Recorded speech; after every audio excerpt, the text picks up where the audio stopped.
গল্পের শুরু হয় স্কটল্যান্ডের উপকূলের কাছে একেবারে আলাদা আর নির্জন একটা দ্বীপে, যেখানে মাইকেল একা থাকে। সেখানে আশেপাশে কেউই থাকে না, শুধু বাতাসের শব্দ আর সমুদ্রের তীব্র ঢেউয়ের আওয়াজ শোনা যায়। তার সঙ্গে তার একটি বিশ্বস্ত কুকুরও আছে, যে সব সময় তার পাশে বসে থাকে। প্রতি সপ্তাহে জেসি আর তার মামা একটা ছোট নৌকায় করে তার জন্য রেশন আর দরকারি জিনিসপত্র নিয়ে আসে।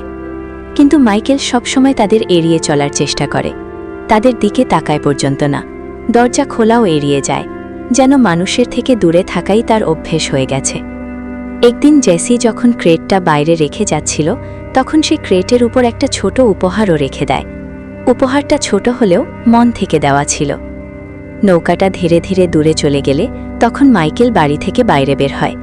সে কিছু না বলেই ক্রেটটা তুলে নেয় আর উপহারটাকে মাটিতে ফেলে রেখে দেয়।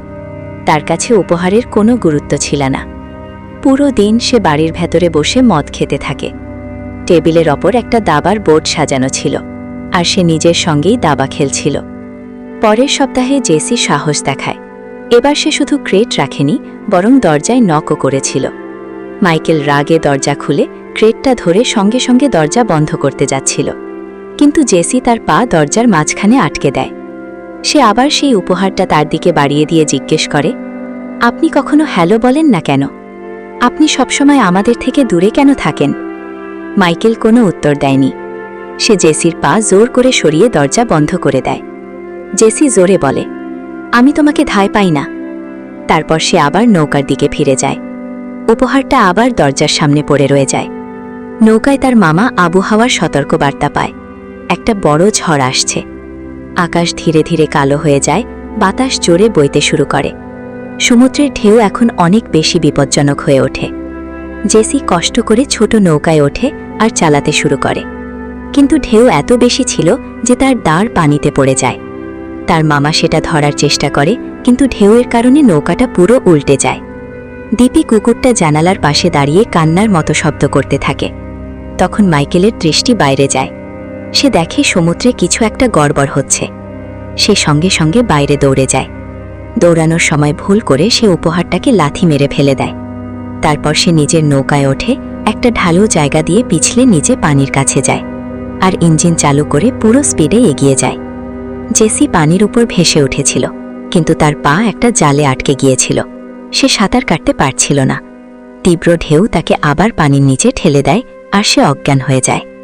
মাইকেল এক মুহূর্তও দেরি না করে সমুদ্রে ঝাঁপ দেয়। সে জালটা ধরে খুলে ফেলে, জট খুলে জেসিকে মুক্ত করে। সে জেসির মামাকেও বাঁচানোর চেষ্টা করেছিল, কিন্তু তখন অনেক দেরি হয়ে গিয়েছিল। মাইকেল জেসিকে নিজের নৌকায় তোলে আর সঙ্গে সঙ্গে সিপিআর দিতে শুরু করে।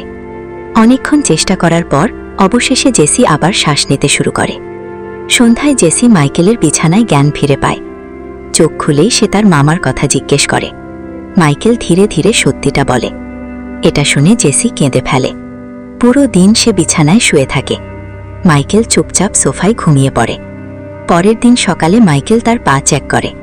পা ফুলে গিয়েছিল আর জালের কারণে কেটে গিয়েছিল। জেসি জিজ্ঞেস করে, তুমি পুলিশে ফোন করনি কেন? কেউ জানেও কি আমি এখানে আছি? মাইকেল শুধু বলে, বিশ্রাম করো। কিছুদিন কেটে যায়। মাইকেল নিয়মিত জেসির যত্ন নিতে থাকে। সে তার ক্ষত পরিষ্কার করে, ব্যান্ডেজ করে, সময় মতো ওষুধ খাওয়ায় এবং খাবার দেয়। ধীরে ধীরে জেসির অবস্থা ভালো হতে শুরু করে। একদিন জেসি উঠে দাঁড়ানোর চেষ্টা করে। প্রথমে কষ্ট হলেও মাইকেল তাকে ধরে সাহায্য করে। সে ধীরে ধীরে হাঁটতে শেখে। কুকুরটাও সবসময় তার পাশে থাকে, যেন ওর খেয়াল রাখছে। জেসি লক্ষ্য করে কুকুরটার কোনো নাম নেই, তাই সে নিজের ইচ্ছে মতো কুকুরটার নাম দেয় জ্যাক। এরপর থেকে সে জ্যাককে সেই নামেই ডাকতে শুরু করে। মাইকেল খুব একটা কথা বলে না, কিন্তু তার কাজের মাধ্যমে বোঝা যায় যে সে জেসির যত্ন নিচ্ছে। ধীরে ধীরে তাদের মধ্যে একটা নীরব বোঝাপড়া তৈরি হয়। একদিন জেসি বাড়ির ভেতরে একটা পুরনো ছবি খুঁজে পায়। ছবিটা দেখে বোঝা যায় মাইকেল একসময় অন্যরকম জীবনযাপন করত। সে একা ছিল না, তার অতীতের মধ্যে অনেক কিছু লুকিয়ে আছে। এদিকে শহরে অন্য একটা ঘটনা চলছিল। ম্যানাফোর্ট নামের একজন ব্যক্তি থিয়া নামে একটা গোপন প্রোগ্রাম চালাচ্ছিল। এই প্রোগ্রাম মানুষের মোবাইল, ক্যামেরা আর বিভিন্ন ডিভাইস থেকে ডেটা সংগ্রহ করতে পারত। বাইরের দুনিয়ার কাছে মনে হচ্ছিল যে এই প্রোগ্রাম বন্ধ হয়ে গেছে এবং ম্যানাফোর্টকে তার পদ থেকে সরিয়ে দেওয়া হয়েছে, কিন্তু আসলে গোপনে এই কাজ চালু ছিল। একদিন মাইকেল শহরে যায় কিছু দরকারি জিনিস কেনার জন্য। সে খুব সাবধানে চলাফেরা করছিল যেন কোনো ক্যামেরায় ধরা না পড়ে, কিন্তু একটা জায়গায় সে ভুল করে ক্যামেরার সামনে চলে আসে। সেই ফুটেজ সঙ্গে সঙ্গে থিয়া প্রোগ্রামের মধ্যে চলে যায়। প্রোগ্রামটি তাকে চিনে ফেলে এবং তাকে অত্যন্ত বিপজ্জনক হিসেবে চিহ্নিত করে। ম্যানাফোর্ট এই তথ্য পেয়ে অবাক হয়ে যায়। সে বুঝতে পারে যে মাইকেল এখনও বেঁচে আছে। তখনই সে তাকে ধরার জন্য বিশেষ বাহিনী পাঠায়। মাইকেল জিনিসপত্র নিয়ে দ্রুত দ্বীপে ফিরে আসে।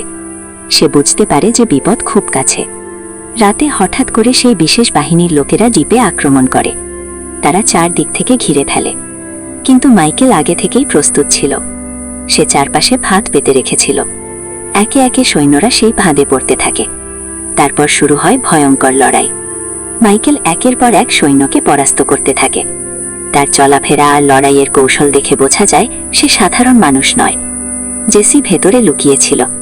সে ভয়ে সবকিছু দেখছিল।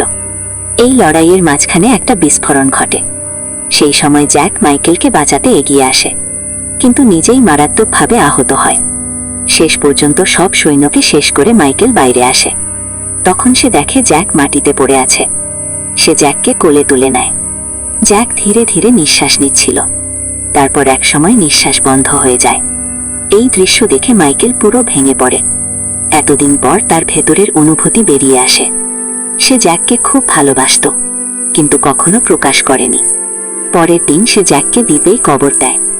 এরপর সে সিদ্ধান্ত নেয় যে এখানে থাকা আর নিরাপদ নয়। সে জেসিকে নিয়ে দ্বীপ ছেড়ে চলে যাওয়ার প্রস্তুতি নেয়।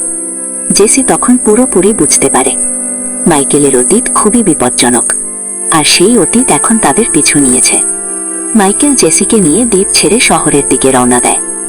এখন তাদের সামনে একটাই লক্ষ্য, বেঁচে থাকা এবং মাইকেলের অতীত থেকে পালানো।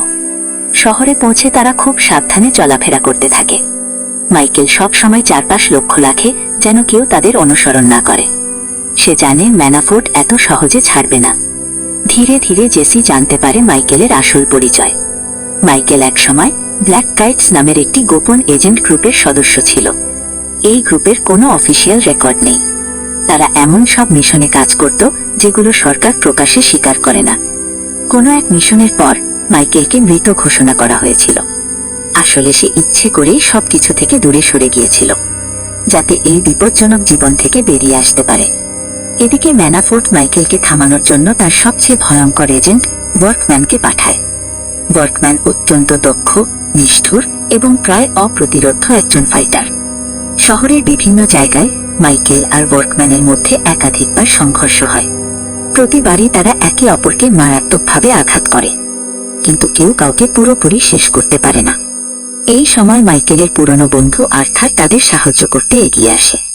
আর্থার নিজেও একসময় এই গোপন জগতের অংশ ছিল, কিন্তু এখন সে অসুস্থ, তার ক্যান্সার হয়েছে। তবুও সে মাইকেলকে সাহায্য করে নতুন পরিচয় তৈরি করতে। এজন্য তারা কমল নামের এক ট্রাফিকারের কাছে যায়, যে টাকার বিনিময়ে ভুয়া আইডেন্টিটি বানিয়ে দেয়। একদিন তারা একটি ক্লাবে যায়, যেখানে কমলের সঙ্গে দেখা করার কথা ছিল, কিন্তু সেটি একটা ফাঁক ছিল। হঠাৎ করে চারদিক থেকে আক্রমণ শুরু হয়। গুলি চলতে থাকে, মানুষ দৌড়াতে থাকে, চারদিকে বিশৃঙ্খলা ছড়িয়ে পড়ে। এই বিশৃঙ্খলার মধ্যে জেসিকে অপহরণ করা হয়। মাইকেল বুঝতে পেরে পিছু নেয়। সে একের পর এক সৈন্যকে পরাস্ত করে, অবশেষে জেসিকে উদ্ধার করে। এরপর শুরু হয় চূড়ান্ত লড়াই। সমুদ্রের ধারে মাইকেল আর ওয়ার্কম্যানের মধ্যে শেষবারের মতো মুখোমুখি লড়াই হয়। দুজনেই মারাত্মকভাবে আঘাত হয়, কিন্তু কেউ কাউকে হার মানে না। শেষ পর্যন্ত মাইকেল নিজের সমস্ত শক্তি দিয়ে ওয়ার্কম্যানকে পরাস্ত করে এবং তাকে হত্যা করে। ওয়ার্কম্যানকে হারানোর পর মাইকেল সরাসরি ম্যানাফোর্টের কাছে যায়।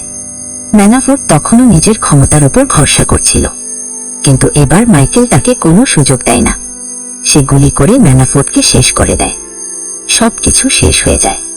3 মাস পরে স্পেনে জেসি এখন নতুন জীবন শুরু করেছে। সে শান্তভাবে দিন কাটাচ্ছে, কিন্তু তার ভেতরে এখনো পুরনো স্মৃতিগুলো রয়ে গেছে। দূর থেকে রোবটটা নামের একজন তাকে নজরে রাখছে, যেন সে নিরাপদ থাকে। একদিন জেসি একটি ক্যাফেতে বসেছিল। তখন একজন বেটার তার কাছে একটি ব্যাগ এনে দেয়। সে অবাক হয়ে ব্যাগটা খোলে। ভেতরে ছিল একটি দাবার গুটি। জেসি সঙ্গে সঙ্গে বুঝতে পারে এটা মাইকেলের ইঙ্গিত। সে বাইরে তাকায়। রাস্তার ওপারে মাইকেল দাঁড়িয়েছিল। সে আবার ফিরে এসেছে। জেসির মুখে হালকা হাসি ফুটে ওঠে।